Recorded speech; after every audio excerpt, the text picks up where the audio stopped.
ಉದ್ಘಾಟನೆ ಕಾರ್ಯಕ್ರಮ ಪರಮ ಪೂಜ್ಯ ಮಹಾಸನ್ನಿಧಿಯವರ ಅಮೃತ ಹಸ್ತದಿಂದ ಈಗೀಗ ನೆರವೇರುತ್ತಾ ಇದೆ.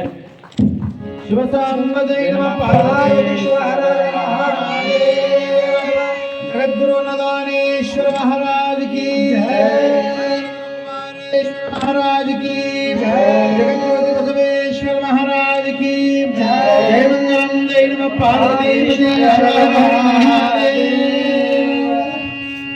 ಇರುವಂತಹ ಮುಂಡರಗಿಯ ಕರ್ತೃಗಳ ಭಾವಚಿತ್ರಕ್ಕೆ ಪುಷ್ಪ ಸಮರ್ಪಣೆಯನ್ನು ಮಾಡಬೇಕಂತೇಳಿ ನಾನು ಕಾರ್ಯಕ್ರಮ ಶ್ರೀಮಠದ ಕರ್ತೃಗಳಲ್ಲಿ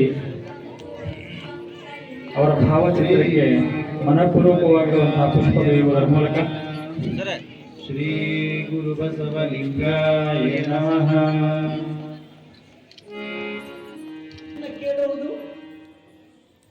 ಅವರ ಮನೆಯ ಚಾಡ ಇವ್ರು ಕೇಳೋದು, ಇವರ ಮನೆಯ ಚಾಡ ಅವ್ರು ಕೇಳೋದು, ಕೆಟ್ಟದ್ದು ಕೇಳೋದು, ಜಗಳ ಆಡೋದು ಕೇಳೋದು, ಇದನ್ನು ಕೇಳುವುದಲ್ಲ. ಏನನ್ನ ಕೇಳಬೇಕು ಅಂದ್ರೆ ಹಸ್ತಸ್ಯ ಭೂಷಣಂ ದಾನಂ, ಕಂಠಸ್ಯ ಭೂಷಣಂ ಸತ್ಯಂ, ಶ್ರೋತಸ್ಯ ಭೂಷಣಂ ಶಾಸ್ತ್ರ. ಅಂದ ಚಂದ, ಈ ಕಂಠಕ್ಕೆ ಏನು ಅಂದ ಚಂದ, ಈ ಕಿವಿಗಳಿಗೆ ಏನು ಅಂದ ಚಂದ, ಈ ಕೈಗಳಿಗೆ ಹಾಕೊಂಡಿರುವಂಥ ಬಂಗಾರ ವಜ್ರ ವೈಡೂರ್ಯಗಳು, ಅದರಿಂದ ಈ ಕೈಗಳಿಗೆ ಕಿಮ್ಮತ್ತು ಬಂದಿಲ್ಲ. ಈ ಕೈಗಳಿಗೆ ಕಿಮ್ಮತ್ತು ಯಾವಾಗ ಬರ್ತದ ಅಂದ್ರೆ ಹಸಿದು ಬಂದವರಿಗೆ ಯಾವಾಗ ನಾವು ದಾನವನ್ನು ಮಾಡ್ತೀವಲ್ಲ ಅವಾಗ ಈ ಕೈಗಳಿಗೆ ಕಿಮ್ಮತ್ತು ಬರುತ್ತಾ ಅಂದ್ರು. ಅದಕ್ಕಾಗಿ ಅಂದ್ರು ಹಸ್ತಸ್ಯ ಭೂಷಣಂ ದಾನ, ಕಂಠಸ್ಯ ಭೂಷಣಂ ಸತ್ಯಂ. ದೇವರು ಕೊಟ್ಟಿರುವಂಥ ಈ ಧ್ವನಿ ಪಟ್ಟಿಗೆಗೆ ಯಾವಾಗ ಕಿಮ್ಮತ್ತು ಬರ್ತದ ಅಂದ್ರೆ ಸುಳ್ಳು ಹೇಳೋದ್ರಿಂದ ಕಿಮ್ಮತ್ತು ಬರೋದಿಲ್ಲ.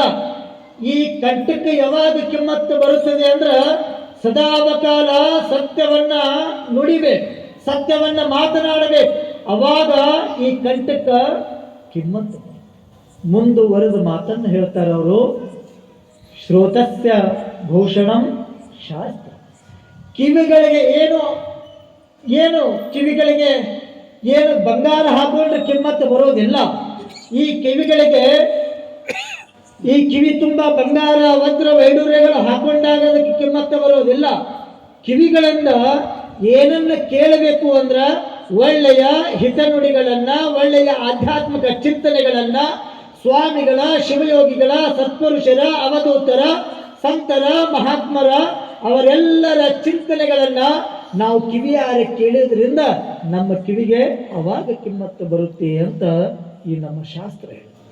ಹಾಗಾಗಿ ನಾವು 1 ತಿಂಗಳ ಕಾಲ ಸುಮಾರು 12ನೇ ಶತಮಾನದೊಳಗೆ ಆಗಿ ಹೋಗಿರುವಂತಹ ಎಲ್ಲ ಶಿವಶರಣರ ಚಿಂತನೆಗಳನ್ನ ನಾವು ನಾಳಿಂದ ಮಾಡ್ತಾ ಇದ್ದೀವಿ. ಕೇಳೋದ್ರಿಂದ ಆಗುವಂತಹ ಲಾಭಗಳೇನು? ಶ್ರುತಂ ಹರತಿ ಇತಿ ಪಾಪಾನಿ ಅಂದ್ರು. ಶ್ರುತಂ ಹರತಿ ಪಾಪಾನಿ. ನಾವು ಪಾಪವನ್ನ ಗೊತ್ತಿತ್ತೋ ಗೊತ್ತಿರದೋ ನಾವು ಪಾಪವನ್ನ ಮಾಡಿರ್ತೀವಿ, ಮತ್ತೊಬ್ಬರಿಗೆ ಮೋಸ, ದ್ರೋಹ, ವಂಚನೆಯನ್ನ ಮಾಡಿರ್ತೀವಿ. ಅದು ಎಲ್ಲವೂ ನಮ್ಮ ಕರ್ಮದ ಫಲದ ಅನುಸಾರವಾಗಿ ನಾವು ಅನುಭವಿಸಲೇಬೇಕು. ನಾವು ಮಾಡಿರುವಂತಹ ಪಾಪವನ್ನ ಕಳೆದುಕೊಳ್ಳಬೇಕು ಅಂದ್ರೆ ಗುಡಿಗುಂಡಾರಿಗಳಿಗೆ ಹೋಗುವುದು ಬೇಕಾಗಿಲ್ಲ, ಮಸೀದಿ ಚರ್ಚ್ಗಳಿಗೆ ಹೋಗುವುದು ಬೇಕಾಗಿಲ್ಲ, ನದಿಗಳಿಗೆ ಹೋಗಿ ಸ್ನಾನವನ್ನ ಮಾಡುವುದು ಬೇಕಾಗಿಲ್ಲ. ನಾವು ಮಾಡಿಕೊಂಡಿರುವಂಥ ಪಾಪವನ್ನ ಕಳೆದುಕೊಳ್ಳಬೇಕು ಅಂದ್ರೆ ನಡೆದಿರುವಂತಹ ಪುರಾಣದೊಳಗ ನಾವು ಒಂದಿಷ್ಟು ಚಿಂತನೆಗಳನ್ನು ಕೇಳಬೇಕು. ಅದಕ್ಕಂದ್ರು ಶ್ರುತಂ ಹರತಿ ಪಾಪ. ಕೇಳುವುದರಿಂದ ಪಾಪ ಪರಿಹಾರ ಆಗುತ್ತೆ. ಹಾಗಾಗಿ ನಾವು ಈ ಚಿಂತನೆ ತಪವನ್ನು ಮಾಡಿ ಶಿವನನ್ನು ಗೆದ್ದವರು, ಕಳ್ಳರ ತಂಡಕ್ಕೂ ಕರುಣೆಯ ತೋರಿ ಜ್ಞಾನವ ನೀಡಿದರು. ಗುರುವು ಕಳ್ಳರ ತಂಡಕ್ಕೂ ಕರುಣೆಯ ತೋರಿ ಜ್ಞಾನವ ನೀಡಿದರು. ಹಸಿದ ಒಡಲಿಗೆ ಬಿಸಿ ಅಂಬಲಿಯನ್ನು ದಾನವ ಮಾಡಿದರು. ಹಸಿದ ಒಡಲಿಗೆ ಬಿಸಿ ಅಂಬಲಿಯನ್ನು ದಾನವ ಮಾಡಿದರು. ಅನ್ನದಾನೀಶನ ನಾಮದಿ ಧರೆಯಲ್ಲಿ ಕೀರ್ತಿಯ ಪಡೆದವರು. ತಂದೆ ಅನ್ನದಾನೀಶನ ನಾಮದಿ ಧರೆಯಲ್ಲಿ ಕೀರ್ತಿಯ ಪಡೆದವರು. ಅನುಭವ ಮಂಟಪದ ಗಸದಲ್ಲಿ ಹೊಳೆದ ಶಿವಶರಣ ನೆನೆಯಿರಿ ನಿತ್ಯ ಕತ್ತಲೆ ಕಳೆವ ಅನ್ನದಾನೀಶ್ವರನ, ನೀವು ನೆನೆಯಿರಿ ನಿತ್ಯ ಕತ್ತಲೆ ಕಳೆವ ಅನ್ನದಾನೀಶ್ವರನ.